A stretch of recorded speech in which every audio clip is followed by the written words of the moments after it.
A very good evening to you all and welcome to Rwanda Television News with me, Sam Kalisa. This Monday, President Paul Kagame has joined other heads of state and government, their representatives and other delegates for the 9th Smart Africa Board meeting. During this virtual meeting, President Paul Kagame acknowledged that the body has now grown to 31 countries following 7 new countries joining in since their last board meeting in May last year. I'm very pleased to note that 7 more countries have joined Smart Africa since our last board meeting in May 2019. This brings our membership to 31 countries. These new members are Algeria, Cabo Verde, Republic of Congo, Mauritania, Morocco, Sierra Leone, and Zimbabwe. We also have new members from the private sector. I want to emphasize how important the partnership with the private sector is for Smart Africa. We place a high value on what you as business leaders bring to these efforts. We will continue working together with you very closely to make the necessary investments and also ensure a common standing of how to proceed. His Excellency President Paul Kagame also emphasized on the importance of partnerships with the private sector in ensuring a better Smart Africa despite the COVID-19 challenges. This is especially evident in the process of recovering from COVID. The pandemic has shown that connectivity is not a luxury. It is a necessity. Increasingly, the provision of education and health services depends on digital infrastructure. The good jobs of the future will also rely on technology skills and a digital identity. So the mission of Smart Africa really sits at the center of everything we are trying to do. The Smart Africa Alliance is a partnership between 30 African countries adhering to the Smart Africa Manifesto. Its goal is to accelerate sustainable socio-economic development on the African continent through the usage of information and communications technology, ICT, and through better access to broadband services. The Smart Africa Alliance Board is chaired by His Excellency President Paul Kagame. And moving on to other matters, this year's budget analysis shows that more than 35 billion Rwandan francs has been unmarked for institutions involved in the fight against malnutrition in children, something that members of the Rwanda Women Parliamentary Forum find promising. Among the planned activities include educating the public against malnutrition, which is the lead cause of stunting. Jen Mutoni has more on this. A cross-section of parents already understand that they need to play an active role in preparing a balanced diet for their children, giving them enough time to feed them and take care of their hygiene. This is believed to be one of the reasons why children grow healthy. The mother of the child should be given good nutrition. The baby should be breastfed until they are at least 6 months old and given adequate nutrition and a balanced diet. The child should be given enough time even if the mother has a lot of work to do.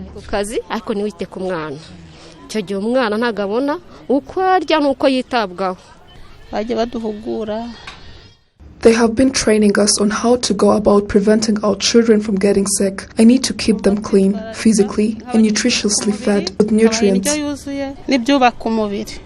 Rwanda Women Parliamentary Forum had a 2-day workshop to jointly analyze the budget for the fight against malnutrition in children. The chairperson of the forum, Honorable Uwineza Belin, says that among the responsibilities of MPs is playing a key role in addressing this issue.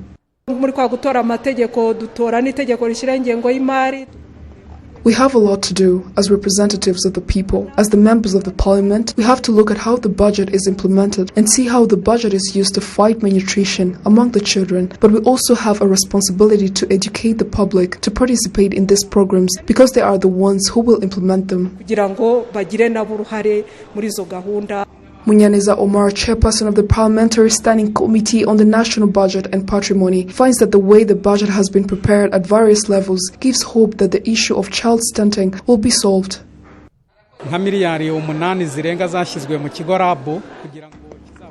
For example, 8 billion Rwandan francs were set aside for RAB to ensure that the citizens are educated on proper production of food crops. About 10 billion Rwandan francs was injected into National Early Childhood Development Program. The Ministry of Health was given more than 20 billion Rwandan francs to go through this program. We also have a program that ensures that the child eat properly meals in school.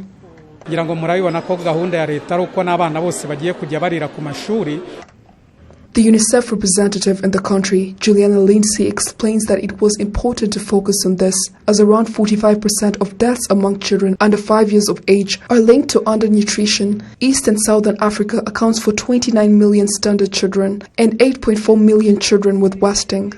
One of the things we've been working on together with various ministries and also with an NGO called World Relief is helping families learn about planting kitchen gardens, setting up savings associations, and also working with what they call proximity advisors in the district administration so that they can make sure that the families get coordinated information about health care, about clean water, which is very important for reducing stunting, also about good feeding practices, about savings, and very importantly, the government has very good social protection systems in place, the VUP program.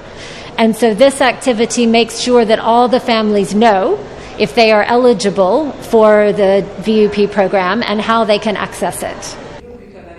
The Speaker of Parliament, Honorable Donatille Mukabalisa, said that the expected outcome was that the key activities of the Parliament would be identified in order to address the issue of malnutrition and the goals that Rwanda had set for itself. Rwanda has reduced its national stunting rate by 36% among children under 5 years since 2005, but still 1 out of 3 children, 33%, is stunted. But the goal is that the fiscal year 2020-2021, it will go further down to 29.9%. and will reach 19% in the 2023-2024 budget year.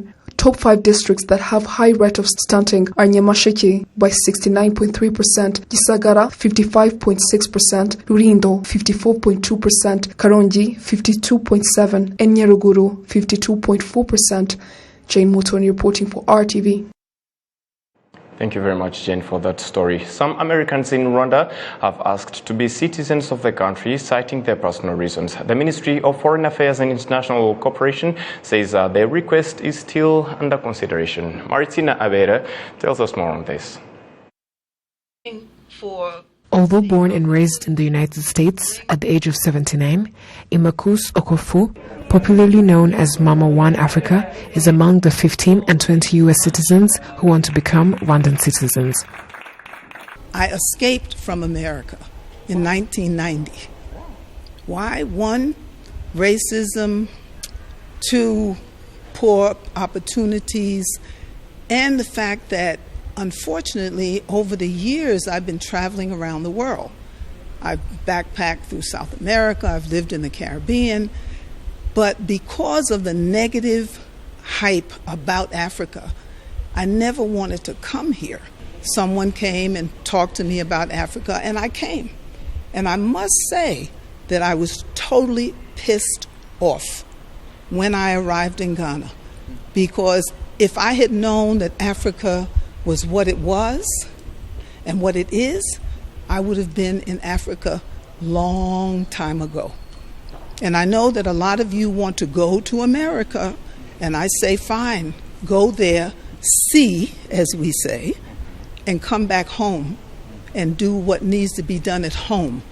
Because one of the things that happens when many of you go to America, you never ever tell people back here how you struggled. Like her family, Marsha Favis is a mother who says she does not want to look back because after arriving in Rwanda, she found out that many people lose out on this due to ignorance. People here can't really understand or relate to what we went through.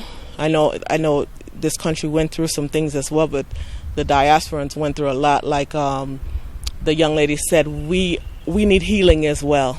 And here it's a healing environment. Amazing the way this country has healed and come back together. And we need that coming from the U.S., from being told that we're someone else, being told that we're not valued or we're not good enough. And we're angry. But when I touch down and you reach Rwanda, that anger melts away. You find your heart softening. And just healing starts is when we land. I had a checklist on things that I want in a country, things that I want in a leader. Paul Kagame, hands down, everything I wanted in a leader, it was checked off for him. Everything I wanted in a country, even the weather, was checked off for Rwanda. And I did research on other, I looked at Ghana, I looked at Nigeria, I looked at the Gambia. And it just didn't go in line with what I was looking for. Rwanda lined up with everything I was looking for. For me, and many of us, as you've seen from our group, what we want is to be able to live in peace, to be able to do business. We have a lot of talent that we want to share. We're not coming to take over. Yes. We're coming to be a part of what's going on. And we do have a lot of talent, and we do have a lot that we want to give to the continent. We're happy that Rwanda has opened its arms to us, and so we bring the best of what we have to be able to share with you. However, the Minister of State in the Ministry of Foreign Affairs, Professor Nshuti Manasseh, said that while their request was being considered, they were required to abide by the rules governing the country, Rwanda.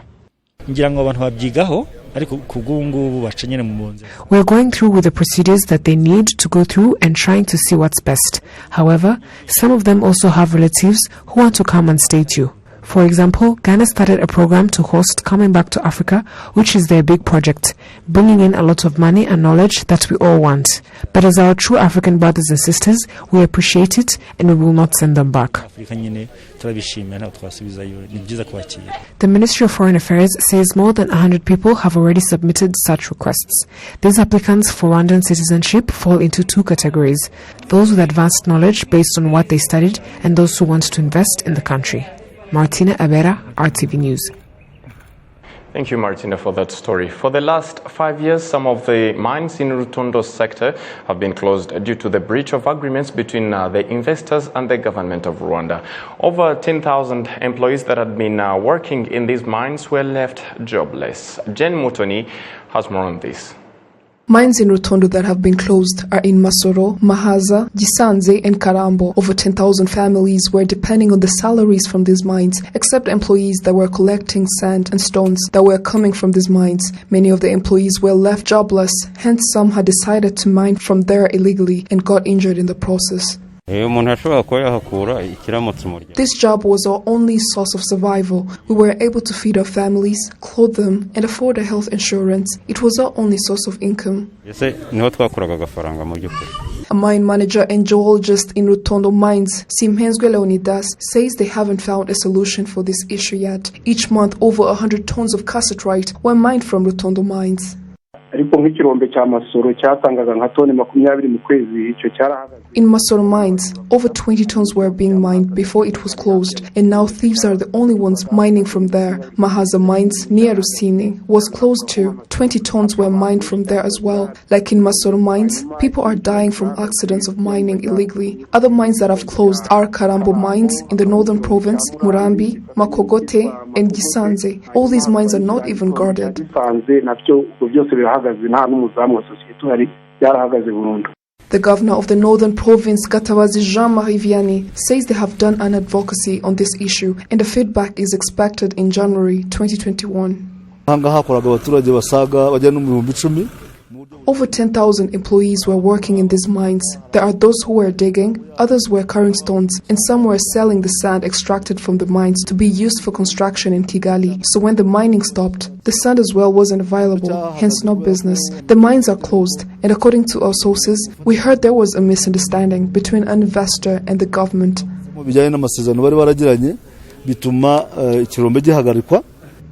The CEO at Rwanda Mines, Petroleum and Gas Board, Francis Gatare, says that mines in Rutondo were closed due to a breach of agreements between the investors and the government. He says at the beginning of the year, operations at the mines shall be resumed. Concerning Rutondo mines, investors were facing some difficulties because their agreement with the government needed to be renewed. But now that they are renewed, we've agreed on new terms on how we shall be working together. We believe at the beginning of 2021, Rutondo mines will resume their operations on legal terms, and they shall also have to boost their investments.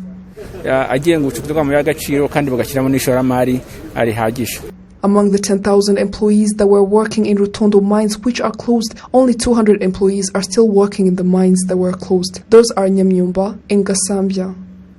Currently, the productivity has reduced to 12 tons per month from 110 tons that were being mined before they closed. Jane Mutoni reporting for RTV. Residents of Gatsibo district, especially those that engage in irrigation and fishing in Lake Muhazi, have said that they benefit from living near this lake as it has positively changed their lives. More on this with Ghislaine Mugwaneza. 18 members from Icherechezo cooperative have engaged in irrigation. With the help from Hingaweze project, these members managed to irrigate on a 10 hectares consolidated land using water from Lake Muhazi. Simon Mujemana is one of the members. Hingaweze started to show us how we can benefit from our land by irrigating crops using solar energy, as they distributed water for us, and now you can see the activities done here. There are other 72 members from Gafiko cooperative that engaged in fishing.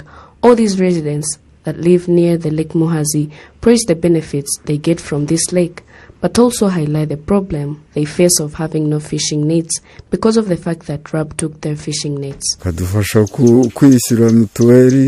Fishing helps us in paying health insurance, feeding our children, as well as having money when we get paid. This lake has really helped us because we managed to feed our families through the production from this lake, and we have clients. The challenge we face is that there is a credit we got from the government, and we bought fishing nets. After some time, they came back and took them, while saying that those fishing nets are not allowed. It would be better if they give us modern fishing nets. Our production will be greater, and the members will work again. Dr. Solange Uituze, the Deputy Director General for Animal Research and Technology Transfer at RAB, has said that the reason as to why they decided to take away their fishing nets was because they were illegal.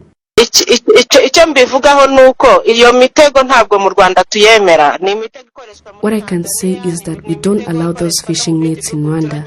They can be used in Tanzania and other neighboring countries, but in Rwanda it's illegal. We don't give license to those kind of fishing nets. We only greenlight Icherechezo fishing nets, and they are available. We advise them to use Icherechezo fishing nets.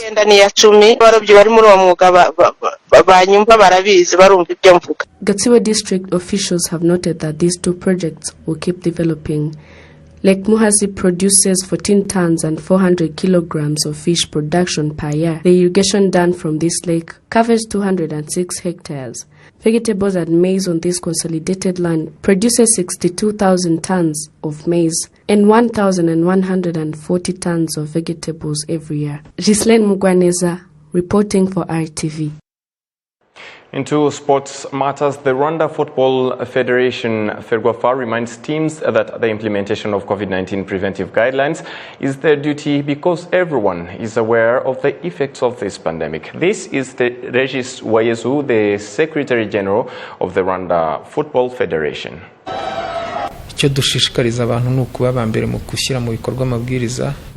What we urge people is to abide by the guidelines. When guidelines are set, be it by the concerned authorities or by the Federation, Everyone should abide by them without waiting for any push, because everyone knows the effects of this pandemic. On behalf of the entire news team that made it happen, thank you very much for being with us. Washing your hands regularly with clean water and soap, wearing your face mask correctly, and social distancing whenever in public are still relevant for us to fight the spread of COVID-19. And yes, alone together, we can flatten the spread of COVID-19. Till next time, have a good evening and a blessed week ahead. My name is Sam Kalisa.